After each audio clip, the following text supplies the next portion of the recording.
dans votre magazine multiculturel Carrefour. Nous y sommes arrivés, nous sommes prêts pour notre interview mensuelle avec tous les téléspectateurs de Suisse romande. Nous sommes ici pour vous montrer la diversité culturelle en Suisse, où 27% de la population est étrangère. Ici, en traversant la rue, vous pouvez rencontrer un Mexicain, un Vietnamien. Il y a des villes qui sont traditionnellement multiculturelles. Par exemple, savez-vous que la ville de Genève compte plus de 30% des étrangers depuis 4 siècles? Voie 3 en voiture, s'il vous plaît. Attention au départ.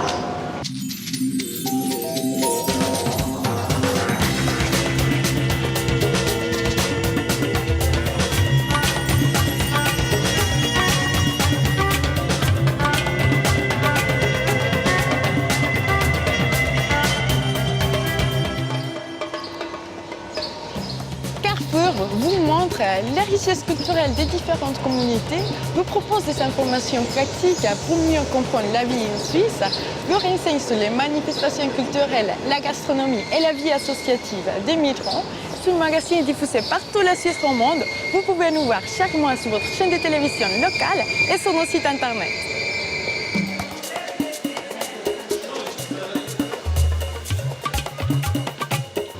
Pour cette première émission, nous avons le plaisir d'avoir M. Antonio D'Acunha, président des forums des migrantes et des migrants en Suisse et professeur de géographie à l'Université de Lausanne. Il va nous raconter son parcours de migration et nous donner son avis sur les thèmes d'aujourd'hui, médias et migration.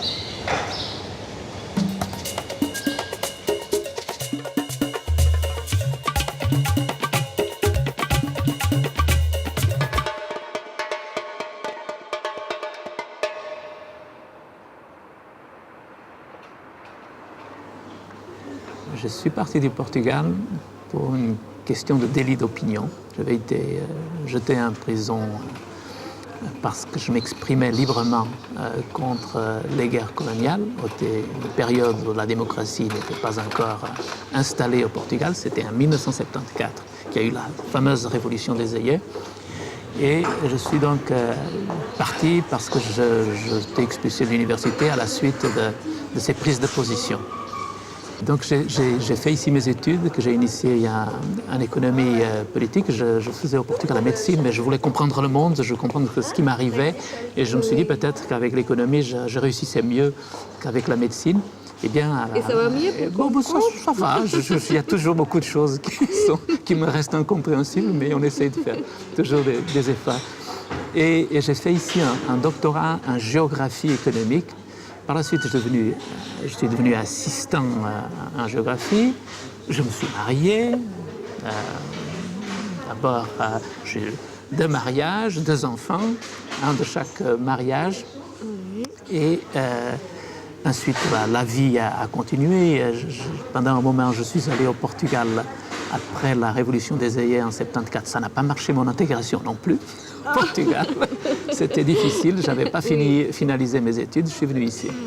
J'ai eu de la chance d'avoir une bourse de l'université qui m'a permis de terminer mes études. Je suis entré dans un parcours universitaire qui m'a amené aujourd'hui à être là où je suis et j'en suis très heureux. J'ai une très bonne ambiance de travail avec mes collègues, mes collaborateurs de l'Institut où je suis actuellement le directeur. J'enseigne la géographie, différents domaines de la géographie, sociale, géographie urbaine et également développement durable, enfin plusieurs domaines.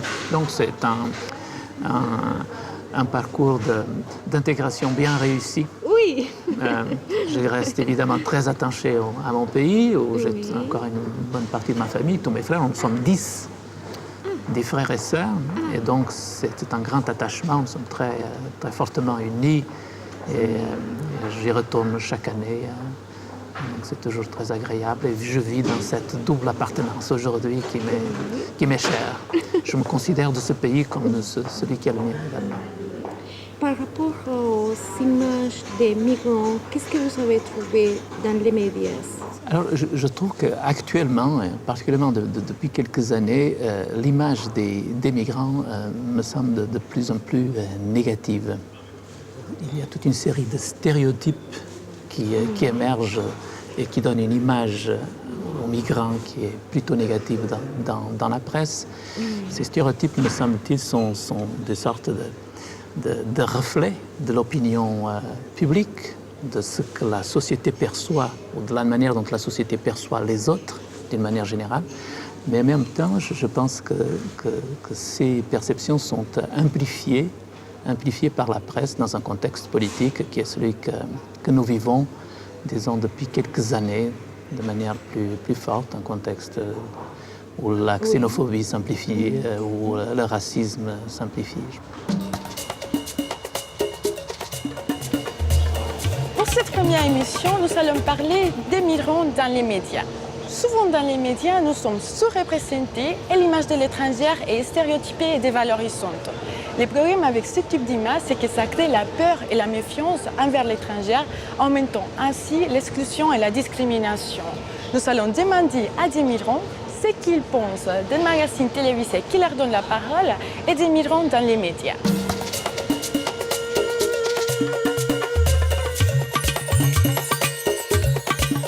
Pour vous, c'est intéressant un magazine télévisé qui parle des étrangères? Pourquoi pas? En fait, il n'y a plus d'étrangers du moment que le monde est devenu un petit village.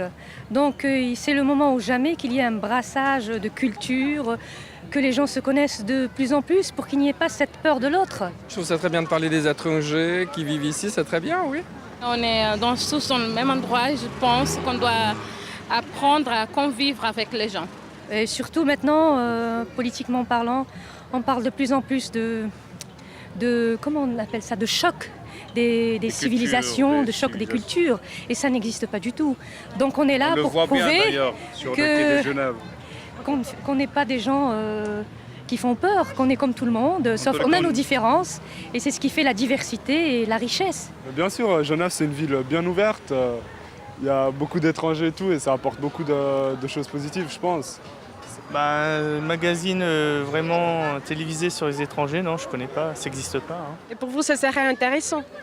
Ouais, ce serait intéressant d'apprendre d'autres cultures. Il y a des choses des autres cultures que vous aimeriez connaître? Oui, et je suis en train de les connaître, là, avec les amis qu'on se fait. Souvent, on vient des 4 coins du monde. Ouais. Et c'est vrai que ça nous apporte beaucoup, vraiment. Tout en connaissant des Suisses et tout en connaissant aussi la culture suisse, quoi. Moi, je dirais presque qu'il y a une espèce de construction médiatique de l'image du migrant. On le construit d'une manière artificielle. On ne va pas montrer des migrants du premier ou même du deuxième cercle. On va montrer des migrants plutôt du troisième cercle, c'est-à-dire des Africains, des gens du Moyen-Orient, des Yougoslaves, des Kosovars, etc., parce que ce sont eux qui actuellement sont sous les feux de l'actualité. Ce sont eux qui vont être utilisés pour choquer. Voilà pourquoi je crois que c'est vrai que les médias jouent un rôle extrêmement important vis-à-vis du problème, de l'intégration et de la place que l'on peut faire des étrangers dans notre pays, dans notre culture. À nous, immigrants, en tout cas, on parle ici en Suisse parce que c'est nous, on habite ici, mais souvent c'est pas accessible. Ou c'est accessible du moment qu'il y a un cas à quelque part par la violence, mais c'est rare. C'est nous qu'on va chercher des fois les médias quand on sait positivement, quand on veut montrer notre culture ou on se rassemble. Là, ça peut être positif, mais souvent parce qu'on les demande. Mais dès qu'il y a des débats, ils vont être, c'est vrai, comme dit Chantal, négatifs. Je ne sais pas, qu'est-ce que tu penses? Moi, je te rejoins dans le sens où c'est important que par les médias, on ne crée pas 2 médias parallèles. La presse des Suisses qui prend sa place et qui souvent est négative par rapport aux étrangers. Puis la presse, les médias des étrangers qui disent non, regardez notre culture, ce qu'on fait bien. Et puis je pense qu'une des clés de ce genre d'émission réside justement dans l'interculturalité, donc dans la rencontre des cultures, où mutuellement on s'approche et on retire des choses positives de la rencontre.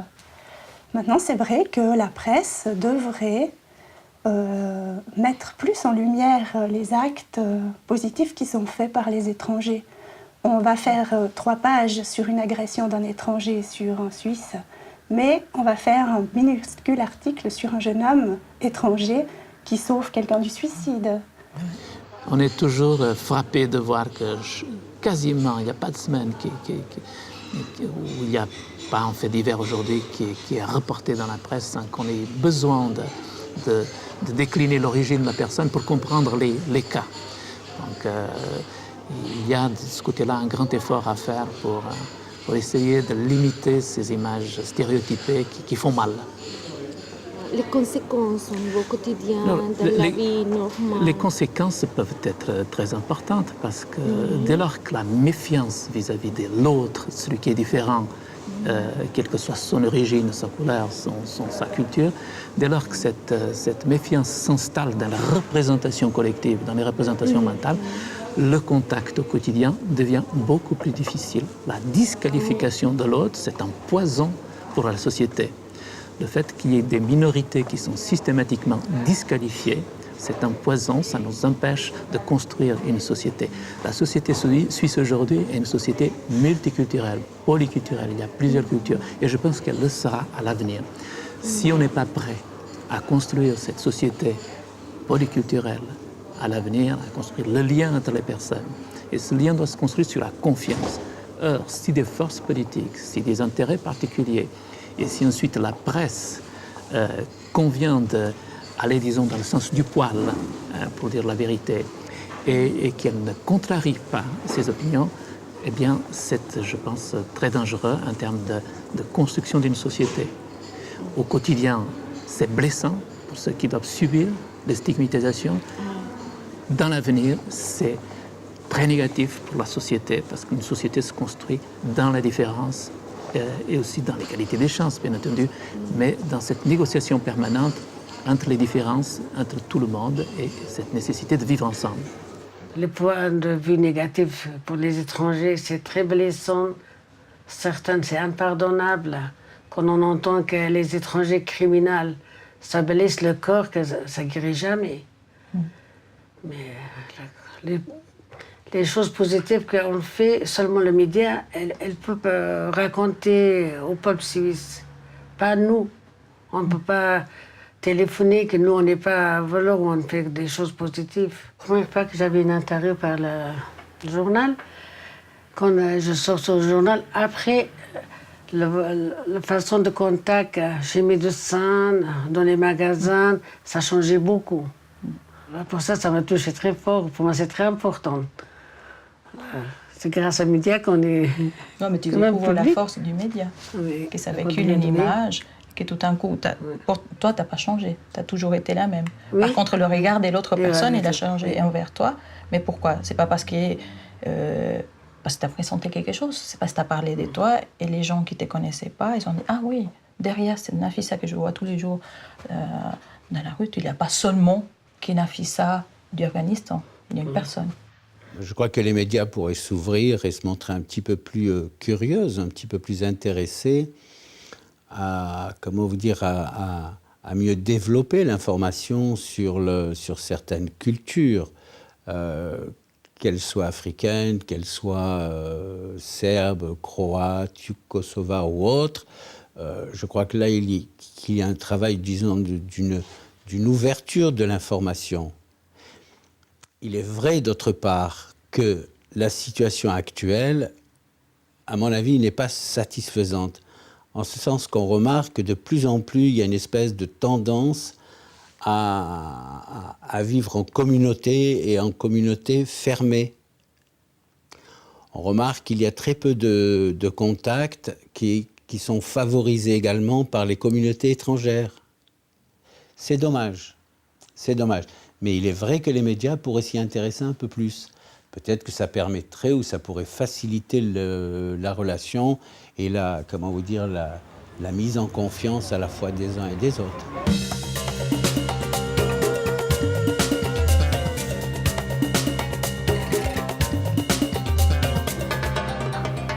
Bienvenue à la gastronomie à la vista. Aujourd'hui, on va visiter l'Afrique. On va aller au Mali avec notre invitée qui s'appelle Aminata. Elle vient du Mali, mais aujourd'hui on va faire une recette sénégalaise qui s'appelle le yassa. Voilà, le yassa, comme le nom à la base, on dit poulet yassa, c'est avec de la volaille généralement poulet ou la pintade ou la dinde, avec des oignons, du citron, jus de citron, du sel, du bouillon, un peu d'ail, du piment, poivre, de la moutarde, vinaigre. Donc tous ces ingrédients, on fait une marinade avec le poulet, on laisse imprégner soit la veille ou quelques heures, 3 à 5 heures Il de faut temps vraiment comme que ça. ça prenne les goûts, Oui, que surtout ça au prenne le citron. goût, voilà. Ok. Et une fois que ça c'est prêt, on prend les poulets, on peut faire frire dans la poêle.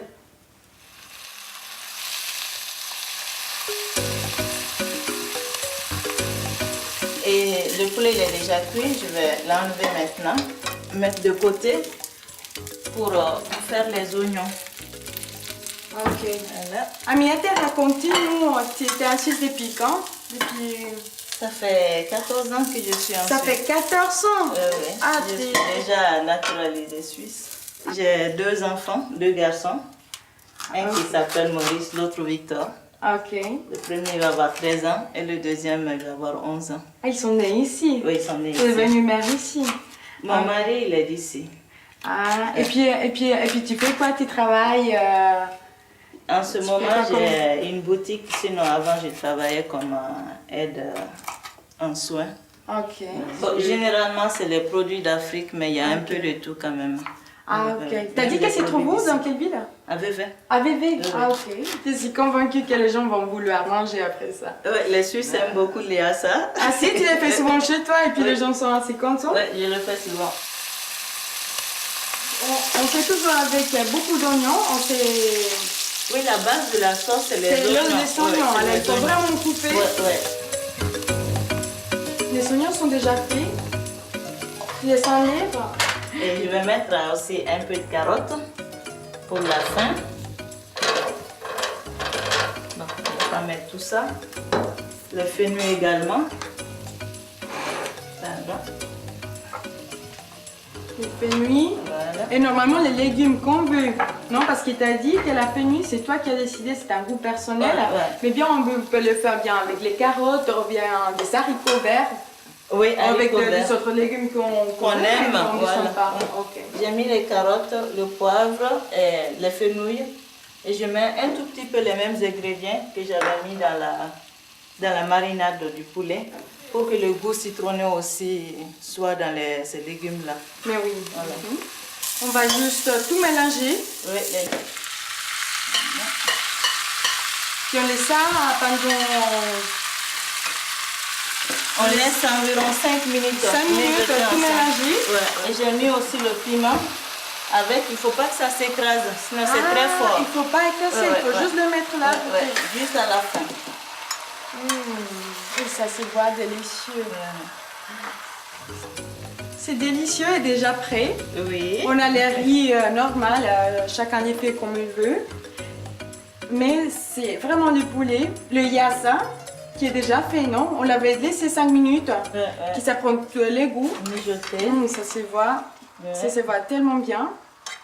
Je mets Alors à Aminata, côté. je voulais te remercier pour ton temps et puis pour nous avoir montré ces délicieuses recettes. Oh là là, comme j'ai faim, je vois que ça. Je pense qu'à ça. Et puis merci beaucoup. On va voir qu'est-ce que ça a donné. Vous trouverez la recette sur notre site internet www.alavistatv.net et puis là vous trouverez les ingrédients, toutes les indications. Nous, on va manger. Merci beaucoup. Merci. Moi j'ai déjà bien mangé avec l'odeur. On va goûter ça. On va juste goûter ça.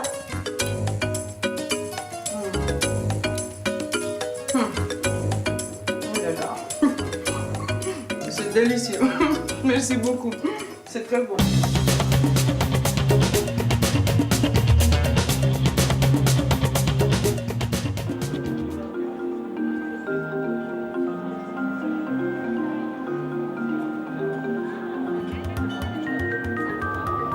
Nous sommes à l'hôtel de ville de Lausanne, à l'exposition l'autre.ch qui nous présente des portraits des migrants vivant en Suisse et nous montre les problématiques et les préjugés liés aux migrants.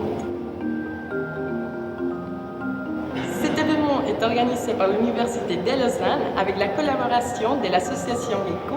Ce travail est réalisé par la rédactrice Armelle Barr et la photographe Jeanne Gerster.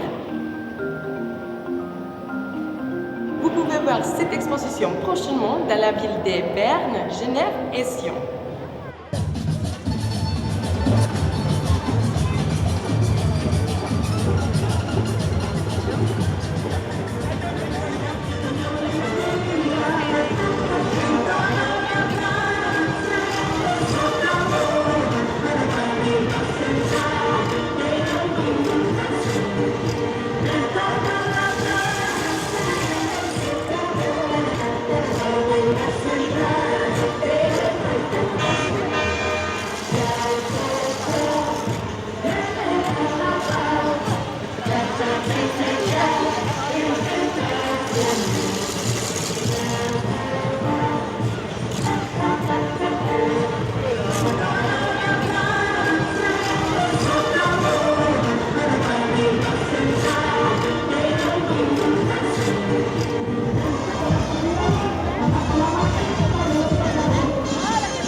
contacter. Et bien sûr, pour nous soutenir, écrivez-nous sur nos sites internet www.alavistatv.net. Merci de rester avec nous. N'oubliez pas notre rendez-vous mensuel. À la prochaine et à la vista.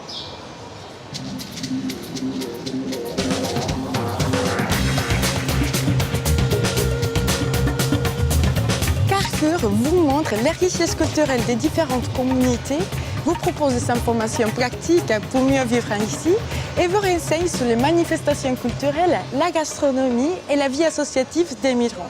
Ces magasins et... Aïe, désolé, pardon, je dis une bêtise.